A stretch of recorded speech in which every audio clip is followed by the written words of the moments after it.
మళ్ళీ మనం పోదాం బాంబులు పెడదాం దానికి బాధ్యత మీరే అవుతారు, అది గుర్తుపెట్టుకోండి. ఎందుకంటే మీరు యాక్షన్ తీసుకోవడం వల్ల మీరు రంగలు కావద్దు. మీరు మౌనం కుమ్మక్కు ద్రోహం పాపం శిక్ష.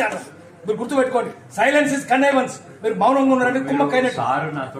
ఎవరైనా కానీ సార్ వ్యాలిడ్ మెంబర్స్ లిస్ట్ ఏదండి, ఓటర్స్ లిస్ట్ ఏది, వ్యాలిడ్ మెంబర్స్ లిస్ట్ ఏది ఇంతవరకు పట్టుకోండి. నెక్స్ట్ కోఆపరేషన్ అంటే ఆపరేషన్, దొంగలే ఆపరేషన్ అంటే తిరుడే పైసలు అన్నారు పట్టుకోండి. తెలంగాణ తెలంగాణ వస్తుంది. దొంగలకు సదులు మోస్తారు, రంగాన్ని బతకని అన్నారు పట్టుకొని అంటాం. మేము మిమ్మల్ని కూడా అంటాం. దొంగలకు సదులు మోస్తే బతకనే మిమ్మల్ని తప్పులు చేసి కొంచెం కూడా కామన్ సెన్స్ లేదా, ఉన్నదా లేదా? వాడు బైలాల్ అమెండ్మెంట్ అయిందని 2 నిమిషాల్లో చెక్ చేయడానికి ఇక్కడ ఆర్టీఐ కింద ఇస్తే 36 రోజు ఈ కాపీ లేదు అని ఇస్తారు. ఎంపీకని కాపు 29 రోజులు ఎందుకున్నారు? 29 రోజులు వెయిట్ చేసి 36 రోజులు లేదని అదే కావాలి, అదే రావాలి. ఇలాంటి కంప్లీట్ ఆఫీసర్లు అందరూ లేపుకెళ్తే సరిపోతుంది. అదే పని చేద్దాం. నేను ఓపిక పడుతున్నామన్నా, ఆల్రెడీ రెడీ చేసాం. ఓపిక అనేది ఓపిక లేదు.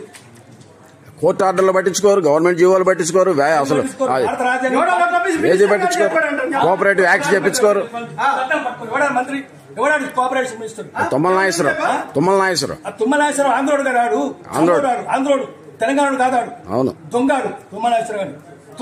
తుమ్మలు కొట్టాలి. పోదాం పదాడు ఆఫీస్ కాడికి. తుమ్మల నాగేశ్వరరావు వాడు చంద్రబాబు నాయుడు బూత్ రాస్తాడు. దొంగవాడు వాడు మనిషి.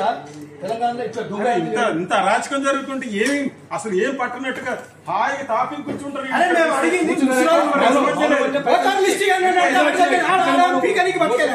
పది రోజులు ఏం చేస్తాడు సార్ వాడి దగ్గర ఓటర్ లిస్టు?